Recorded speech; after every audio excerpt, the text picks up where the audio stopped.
Real মাদ্রিদের প্রথম match সাবি আলোনসো শুরু করেছেন জয় দিয়ে। এই জয় রিয়াল মাদ্রিদের জন্য স্বস্তির। রিয়াল মাদ্রিদের হয়ে জয়সূচক গোলটি করেছেন কিলিয়ান এমবাপ্পে। লা লিগার প্রথম ম্যাচ সান্তিয়াগো বার্নাব্যুতে ওসাসুনার বিপক্ষে রিয়াল মাদ্রিদের খেলা পড়েছিল। ম্যাচটি 1-0 গোলে জিতে যায় লস ব্লাঙ্কোসরা। তবে সেই ম্যাচের সবকিছু পয়েন্ট টু পয়েন্ট তুলে ধরব আজকে।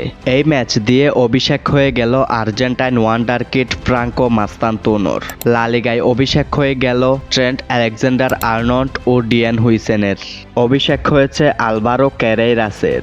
তবে সবচেয়ে দুঃখজনক বিষয় হচ্ছে রদ্রিগোকে 1 মিনিটের জন্য মাঠে নামানো হয়নি। প্রথমে রদ্রিগোর জায়গায় খেলেছিল ব্রাহিম দিয়াজ। এরপরে ব্রাহিম দিয়াজকে বদলি করে নামানো হয়েছে ফ্রাঙ্কো মাস্তান্তুনোকে। প্রথমে রিয়াল মাদ্রিদ 4-3-3 ফরমেশনে শুরু করে। প্রথম থেকে রিয়াল মাদ্রিদ খুব ভালোই খেলতে শুরু করেছিল, তবে তারা গোল পাচ্ছিল না।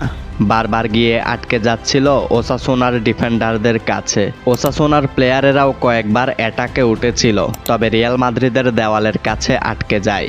রিয়াল মাদ্রিদের সেন্টার ব্যাক পজিশনে অনেক ভালোই করছেন ডিয়ান হুইসেন। এবার বুঝতে পারছি রিয়াল মাদ্রিদ কেন তাকে 50 মিলিয়ন ইউরো দিয়ে নিয়ে এসেছে। রিয়াল মাদ্রিদের ডিফেন্স থেকে মিড ভালো সামঞ্জস্য থাকলেও অ্যাটাক লাইনের কেউ ফলাফল বের করতে পারছিল না। গোল শূন্যতে প্রথমার্ধ শেষ হয়।